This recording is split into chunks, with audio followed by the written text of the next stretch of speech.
Hello dear students, मैं हूं अमित पारिक। एक बार फिर से आप सभी लोगों का आपके अपने यूट्यूब चैनल गायत्री क्लासेस पर स्वागत है। आज हम बात करने वाले हैं 10th क्लास के फर्स्ट चैप्टर जो है रासायनिक अभिक्रियाएं एवं समीकरण। देखिएगा स्टूडेंट्स कि रासायनिक अभिक्रियाएं एवं समीकरण जो है ये जो चैप्टर जो है किसी भी तरीके का कंपटीशन एग्जाम आप ले लीजिए, उन कंपटीशन एग्जाम में ये चैप्टर पूछा जाता है। और इस चैप्टर में से ही क्या नाम से आगे जाकर की जो अपनी केमिस्ट्री जो है वो उसका बेस अपना क्या होता है, तैयार होता है। किस तरीके से रासायनिक अभिक्रियाएं लिखी जाती है, किस तरीके से ये रासायनिक अभिक्रियाएं होती है, उन सभी के बारे में क्या है कि हमें इस चैप्टर में पता चलता है। तो चलिए मैं बात कर लेता हूं कि रासायनिक अभिक्रिया, देखिए कि रासायनिक अभिक्रिया क्या होती है और समीकरण इसके किस तरीके से लिखे जाते हैं उनके बारे में हम पता करेंगे। तो इससे पहले मैं बता दूं आपको इसकी परिभाषा कि देखिए स्टूडेंट की परिभाषा में क्या है कि वह प्रक्रिया जिसमें कोई पदार्थ, ध्यान देना कि ऐसी प्रक्रिया जिसमें कोई पदार्थ अकेले ही या अन्य पदार्थों से क्रिया करता है। ध्यान दीजिएगा कि ऐसी रासायनिक समीकरण जिसमें कोई पदार्थ या तो क्या करे, खुद ही वो अभिक्रिया कर ले या किन्हीं अन्य पदार्थों से क्या करता है, क्रिया करता है। और पदार्थों से क्रिया करने के बाद में क्या होता है कि एक या एक से अधिक गुणधर्म वाले नए रासायनिक पदार्थों का निर्माण करते हैं। तो मतलब वे रासायनिक अभिक्रियाएं जिनमें क्या होता है, अभिकारक जो हैं वो अभिक्रियाएं करते हैं। और अभिकारक बेटा जी ध्यान देना कि एक अभिकारक भी हो सकता है, एक से ज्यादा अभिकारक भी हो सकते हैं। और वो एक या एक से ज्यादा अभिकारक जब आपस में अभिक्रिया करते हैं तो अभिक्रिया करने के बाद में एक या एक से ज्यादा उत्पादों का निर्माण करते हैं। तो ऐसी समीकरण जो है या ऐसी अभिक्रियाएं जो है उनको हम क्या कहते हैं, रासायनिक अभिक्रियाएं कहते हैं। तो देखिए इसके अंदर एक रासायनिक अभिक्रिया आपने दी हुई है कि यहाँ पर आपको दे रखा है कि हाइड्रोजन गैस जो है वो किससे रिएक्शन करती है, ऑक्सीजन गैस से रिएक्शन करती है। तो ध्यान देना कि जब भी हम ये एरो है, एरो से पहले जो इधर एरो के पीछे की साइड में, इधर जहां टेल होती है एरो की, यहाँ इस साइड में हम क्या लिखते हैं, हम यहाँ पर लिखते हैं रिएक्टेंट। क्या लिखते हैं, रिएक्टेंट। और रिएक्टेंट को हिंदी में हम कहते हैं अभिकारक। क्या कहते हैं, अभिकारक हम इनको कहते हैं। तो ध्यान देना कि जो रिएक्शन करेंगे वो अभिकारक करेंगे। जैसे मैंने कहा कि कोई पदार्थ अकेले या तो वो अकेला हो या अन्य पदार्थों से क्रिया करता हो या और एक से अधिक उत्पाद। देखो ये कोई एक पदार्थ है, ये दूसरा पदार्थ है, तो एक या एक से ज्यादा पदार्थ हो गए। अब ये दोनों क्या करेंगे बेटा जी, एक दूसरे के साथ में अभिक्रिया करेंगे और एक दूसरे के साथ में अभिक्रिया करके किसका निर्माण करते हैं, ये जल का निर्माण करते हैं। किसका निर्माण करते हैं, ये जल का निर्माण करते हैं। तो ध्यान दीजिएगा कि यहाँ पर हाइड्रोजन की संख्या 2 है, 4 है, और 4 होने से यहाँ पर क्या है, ऑक्सीजन की संख्या अपने पास में क्या है, एक अणु है इस ऑक्सीजन का। तो ये दोनों क्या करते हैं कि मिलकर के 2H2O का निर्माण करते हैं। इसी तरीके से कि जैसे आप जान लीजिए कि अपने पास में कार्बन है, कार्बन कौन से अवस्था में होता है, ये ठोस अवस्था में होता है। ठीक है, ठोस अवस्था में होने से क्या होता है कि ये जो कार्बन को जब हम ऑक्सीजन की उपस्थिति में जलाते हैं तो ऑक्सीजन कौन सी होती है, क्या होती है बेटा जी, गैसीय अवस्था में होती है। तो ये दोनों अभिकारक हो गए और दोनों अभिकारक जब एक दूसरे से रिएक्शन करेंगे, मतलब हम किसी कोयले को जब जलाते हैं या कार्बन को हम जलाते हैं तो जलाने के बाद में ऑक्सीजन से अभिक्रिया करता है और ऑक्सीजन से अभिक्रिया करने के बाद वो कार्बन डाइऑक्साइड गैस, ये भी क्या होती है बेटा जी, गैस होती है। देखो गैस अपन ठोस ऐसे भी लिख सकते हैं, गैस इस तरीके से लिखते हैं और गैस इस तरीके से लिख सकते हैं, और ठोस को हम सॉलिड इस तरीके से हम उसको लिख सकते हैं और गैस को हम गैस के रूप में उसको लिख सकते हैं।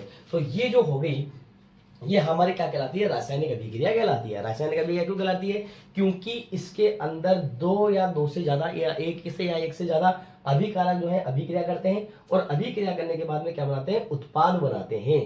क्या बनाते हैं, उत्पाद बनाते हैं। और ये उत्पाद जो है ध्यान दीजिएगा, इनसे इसकी रासायनिक गुणधर्म अलग है, इसके रासायनिक गुणधर्म अलग है, और इन दोनों के जो कॉम्बिनेशन से, इन दोनों की अभिक्रिया करने के बाद जो अपने उत्पाद बन रहा है उसका रासायनिक गुणधर्म भी क्या होता है, अलग होता है। तो इस प्रकार की अभिक्रिया क्या कहलाती है, रासायनिक अभिक्रिया कहलाती है। इसी तरीके से मैंने कहा कोई ठोस है, कार्बन है, ठोस होता है, ठोस अवस्था में होता है।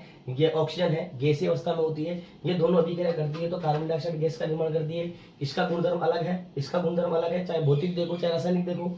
और इन दोनों के गुणधर्म से अलग अपने को किसका गुणधर्म मिलता है, इसके उत्पाद का गुणधर्म मिलता है।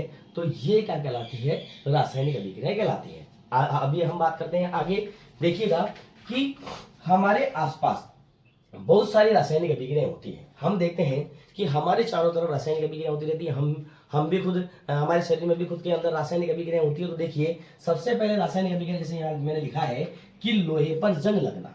ध्यान दीजिएगा कि जिस तरीके से हम अपने घर पे क्या लगाते हैं, लोहे के गेट वगैरह लगाते हैं, लोहे की जाली वगैरह लगाते हैं, लोहे की खिड़कियां वगैरह लगाते हैं, तो कुछ समय बाद में क्या होता है कि वो क्या नाम से उस पर जंग लग जाता है। जंग लगने का मतलब है कि उसके ऊपर एक ऑक्साइड की लेयर बन जाती है, ऑक्साइड की परत बन जाती है। ऑक्साइड की परत बनने के बाद में जो उसके ऊपर की लेयर चमकीली होती है, तो चमकीली लेयर कैसे होती है, धुंधली हो जाती है, और धुंधली होने के कारण वो कैसा बन जाता है, बिल्कुल बेकार सा अपने को दिखाई देने लगता है, जिससे हमें पता चलता है कि जो लोहा जो है वो अब गलने लगा है, लोहा जो है वो ऑक्सीजन से जल से अभिक्रिया करने लगा है, और ऑक्सीजन और जल से अभिक्रिया करके वो क्या बनाता है बेटा जी, इसका ऑक्साइड बनाता है, लोहे का ऑक्साइड बनाता है। ठीक है, मतलब वहां से आपका लोहा जो है वो खराब होने लग जाता है। दूसरा है आग का जलना।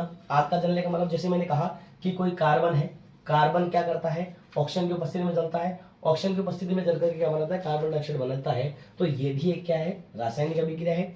हमारे शरीर में देखिएगा भोजन का पाचन भी होता है। क्या होता है, हमारे शरीर में भोजन का पाचन होता है। भोजन के पाचन में हमारे शरीर के अंदर बहुत से एंजाइम क्रिया करते हैं।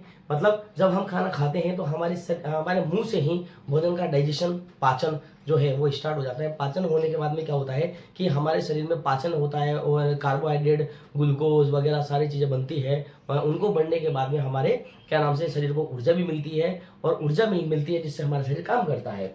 नेक्स्ट चीज है श्वसन की प्रक्रिया होती है। अब श्वसन की प्रक्रिया में क्या है, अब आप सोचो कि श्वसन की प्रक्रिया में कौन सी रासायनिक अभिक्रिया होती है, तो ध्यान दीजिएगा कि श्वसन की प्रक्रिया में क्या होता है कि जब हम सांस लेते हैं, तो देखो सांस लिया, सांस लेने के बाद में ऑक्सीजन जो है वो हमारे अंदर जाती है। ठीक है, फेफड़ों के अंदर जाती है। फेफड़ों के अंदर जाने के बाद में ऑक्सीजन क्या करती है कि हमारे फेफड़ों के चारों तरफ, जैसे हमारे फेफड़े हैं, ये फेफड़ों के चारों तरफ क्या होता है, वायु कूपिकाएं होती है, और इन वायु कूपिकाओं के चारों तरफ क्या होता है कि अपने रक्त वाहिकाएं, इनके चारों तरफ क्या होती है, लिपटी हुई रहती है। रक्त वाहिकाएं लिपटी होने के कारण क्या होता है, इन रक्त वाहिकाओं में कार्बन डाइऑक्साइड गैस आती है। क्या आती है, कार्बन डाइऑक्साइड गैस आती है, क्योंकि कोशिकाओं के अंदर ऑक्सीकरण की प्रक्रिया होती है। ऑक्सीकरण की प्रक्रिया होने से कार्बन डाइऑक्साइड का निर्माण होता है। तो यहाँ कार्बन डाइऑक्साइड गैस जो है वो हमारी रक्त वाहिनियों द्वारा लाया जाता है। रक्त वाहिनी द्वारा लाए जाने के बाद में यहाँ हमने जो ऑक्सीजन गैस क्या की है, ग्रहण की थी, हमने सांस ली थी, सांस लेने के बाद ऑक्सीजन जाती है, तो ऑक्सीजन क्या करती है कि इन रक्त वाहिकाओं से रक्त में क्या करती है, प्रवेश करती है। रक्त में प्रवेश करके कार्बन डाइऑक्साइड वापस यहाँ आती है, और यहाँ आने के बाद हम वापस से कार्बन डाइऑक्साइड गैस को छोड़ देते हैं। तो ये प्रक्रिया क्या कहलाती है अपने, ये भी एक प्रकार की रासायनिक प्रक्रिया है।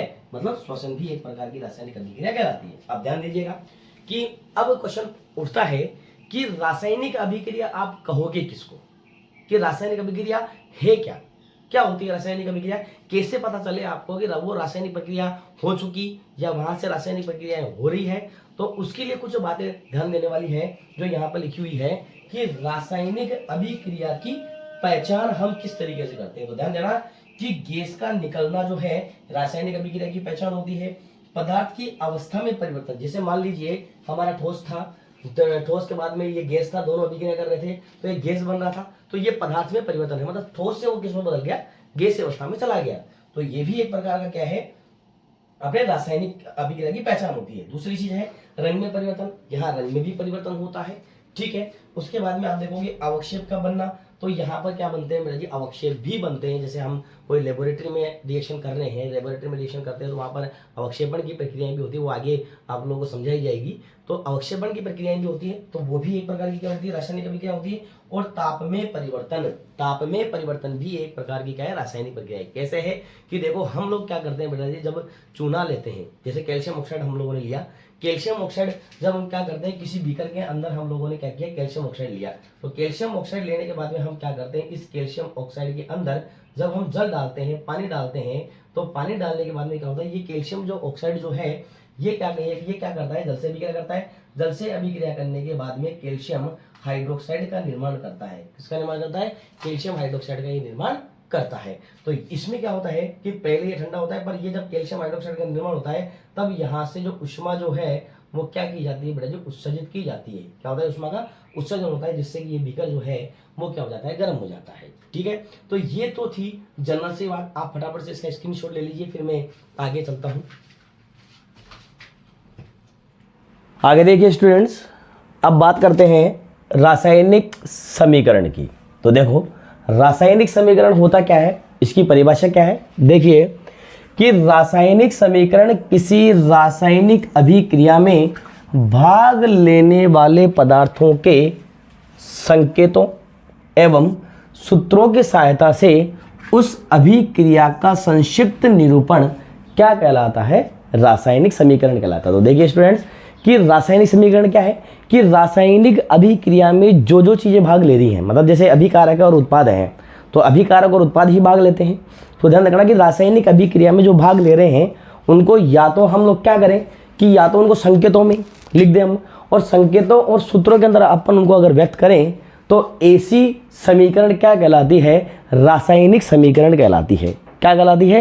रासायनिक समीकरण कहलाती है। तो ध्यान दीजिएगा कि जिस तरीके से मैंने अभी आप लोगों को बताया था कि जैसे मैंने कहा कि कार्बन प्लस ऑक्सीजन जो है ये एक दूसरे से अभिक्रिया करती है और अभिक्रिया करके कार्बन डाइऑक्साइड गैस का निर्माण करती है। तो कार्बन, ऑक्सीजन और कार्बन डाइऑक्साइड गैस को देखिए हमने संकेतों के रूप में व्यक्त किया है, यहाँ हमने इनके सूत्र लिखे हैं। तो संकेतों के रूप में व्यक्त करना और सूत्र लिखना ही क्या कहलाती है? रासायनिक अभिक्रियाएं कहलाती है। तो ध्यान दीजिएगा कि रासायनिक अभिक्रियाएं जो हैं ये दो प्रकार के होते हैं, एक तो शब्द समीकरण होते हैं और एक क्या होते हैं? सांकेतिक समीकरण होते हैं। शब्द समीकरण का मतलब ये है कि हमें कोई अभिक्रिया जो दी गई है उनको हम किस में व्यक्त करें? शब्दों के रूप में हम उसको बोलें कि जैसे मान लीजिए मैंने कहा कि मैग्नीशियम है और मैग्नीशियम को ऑक्सीजन की उपस्थिति में जब जलाया जाता है तो मैग्नीशियम ऑक्साइड का निर्माण होता है। तो मैंने इसको क्या कहा? शब्दों में कहा। तो ये चीज़ क्या होगी? थोड़ी सी लंबी पड़ गई, तो इसको भी थोड़ा सा रासायनिक समीकरण के रूप में हम इसको व्यक्त कर दें। कैसे ही व्यक्त कर दें कि मैंने कहा, दोबारा सुन लेना, मैंने कहा कि मैग्नीशियम को ऑक्सीजन की उपस्थिति में जलाने पर मैग्नीशियम ऑक्साइड का निर्माण होता है। तो इसको, ये लंबा एक शब्द हो गया, पूरा वाक्य हो गया। तो इस वाक्य को छोटे से रूप में लिखना, संक्षिप्त रूप में लिखना, हमें समय भी ना लगे और हम छोटे से समय में एक समीकरण द्वारा हम उसको व्यक्त कर सके अच्छी तरीके से। तो वो क्या कहलाता है बेटा जी? शब्द समीकरण कहलाता है। क्या कहलाता है?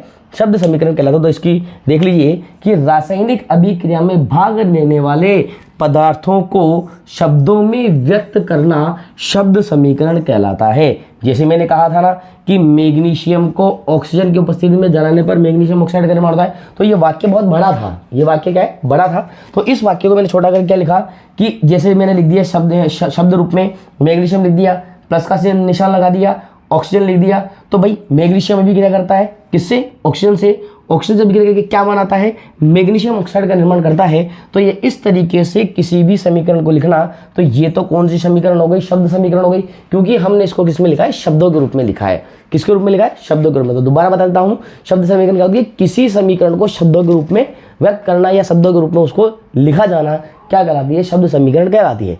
दूसरी चीज आती है कि इसमें मैंने वाक्य जो बोला उसमें समय ज़्यादा लगा, मैंने शब्द समीकरण में लिखा तो समय कम लगा। तो अब ये है कि इसमें भी समय ज़्यादा लगता है, तो हम उसको और समय घटाने के लिए और उसको व्यक्त करने के लिए फटाफट से जान जाए, समझ जाएं, तो हम किसका यूज़ करते हैं? सांकेतिक समीकरण का यूज़ करते हैं, क्योंकि इन्हीं हम वैसे तो रासायनिक अभिक्रिया कहते हैं। रासायनिक अभिक्रिया को सांकेतिक समीकरण के रूप में ही हम व्यक्त करते हैं। तो जैसे देखिए कि रासायनिक अभिक्रिया में भाग लेने वाले पदार्थों को संकेतों और सूत्रों में व्यक्त करना क्या कहलाती है? सांकेतिक समीकरण कहलाती है। क्या कहलाती है? सांकेतिक समीकरण कहलाती है। कि जैसे मैंने कहा था अभी कि magnesium plus oxygen magnesium oxide का निर्माण करता है। तो मैग्नीशियम का सूत्र क्या हो गया साहब?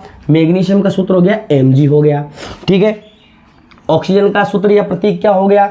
ऑक्सीजन का सूत्र या प्रतीक हो गया O2 हो गया। अब इन दोनों ने अभिक्रिया की तो क्या बनाते हैं? मैग्नीशियम ऑक्साइड MgO का निर्माण ये करते हैं। तो MgO का निर्माण करते हैं। तो अब ध्यान देना जी, यहाँ पर एक ऑक्सीजन है, या तो आप इस समीकरण को इस तरीके से लिख सकते हो कि यहाँ दो मैग्नीशियम ले सकते हो, ऑक्सीजन ले लिया अपन ने, दोनों ने अभिक्रिया की, अभिक्रिया करने वाले 2MgO का निर्माण किया। तो और दूसरी तरीके से अगर मान लीजिए हम Mg ही लेते हैं, केवल Mg लेते हैं, तो यहाँ पर आपको क्या करना पड़ेगा? एक ऑक्सीजन से अभिक्रिया करनी है, तो हाफ O2 आपको लिखना पड़ेगा। और हाफ O2 लिखने के बाद में हम इसको क्या लिख देते हैं? MgO मैग्नीशियम ऑक्साइड भी हम इसको लिख देते हैं। तो दोबारा से सुन लीजिएगा, मैंने कहा कि रासायनिक समीकरण क्या होती है? कि रासायनिक समीकरण किसी रासायनिक अभिक्रिया में भाग लेने वाले पदार्थों के संकेतों एवं सूत्रों की सहायता से उस अभिक्रिया का संक्षिप्त निरूपण ही क्या कहलाता है, रासायनिक समीकरण कहलाती है। कि ध्यान देना कि किसी अभिक्रिया को या किन्हीं जो अभिकारक जो है वो अभिक्रिया कर रहे हैं और उनसे उत्पाद बन रहे हैं, उनको संकेतों के रूप में लिखना या उनके सूत्र लिखना ही क्या कहलाती है, रासायनिक समीकरण कहलाती है। दूसरी बात है कि रासायनिक अभिक्रिया कितने प्रकार की होती है सब, रासायनिक अभिक्रिया दो प्रकार की होती है, एक तो शब्द समीकरण होते हैं और एक क्या नाम से सांकेतिक समीकरण होते हैं। शब्द समीकरण क्या है कि कोई अगर वाक्य बोला जाए उस वाक्य को शब्दों के रूप में हम लिख दें, छोटे शब्दों के रूप में लिख दें, जैसे मैग्नीशियम है ऑक्सीजन से अभिक्रिया करता है, मैग्नीशियम ऑक्साइड का निर्माण करता है, तो इसी तरीके से हमने इनको तो शब्दों के रूप में लिखा। और दूसरी बात हमने संकेतों के रूप में मैग्नीशियम Mg लिखा, ऑक्सीजन का O2 लिखा, मैग्नीशियम ऑक्साइड MgO का ये निर्माण करते हैं, तो ये क्या कहलाते हैं, सांकेतिक समीकरण कहलाते हैं। क्या कहलाते हैं, सांकेतिक समीकरण कहलाते हैं। जैसे मैं वो वाली अभिक्रिया ले लूँ ऊपर वाली भी, कि जैसे मैंने लिख दिया कि कार्बन, क्या लिख दिया बेटा जी, मैंने लिख दिया carbon plus oxygen, carbon plus oxygen, तो कार्बन और ऑक्सीजन जो है ये एक दूसरे साथ साथ अभिक्रिया करके क्या बनाते हैं, कार्बन डाइऑक्साइड का निर्माण करते हैं, कार्बन डाइऑक्साइड का निर्माण करते हैं, तो ये क्या बना देते हैं, कार्बन डाइऑक्साइड बनाता है। अब इसी को छोटे रूप में हमने ये चीज़ लिखी, क्या लिखी कि कार्बन प्लस ऑक्सीजन लिखी और कार्बन डाइऑक्साइड का निर्माण का बहुत कम समय हमें इसको लगता है, तो इनको हम बोलते हैं रासायनिक समीकरण। तो ये रासायनिक समीकरण भी मैंने आपको बता दिया कि रासायनिक समीकरण हम लिखते कैसे हैं, तो इसका भी आप स्क्रीनशॉट ले लीजिए और इसके बाद में हम पढ़ेंगे अपने अगले वीडियो के अंदर। धन्यवाद, थैंक यू।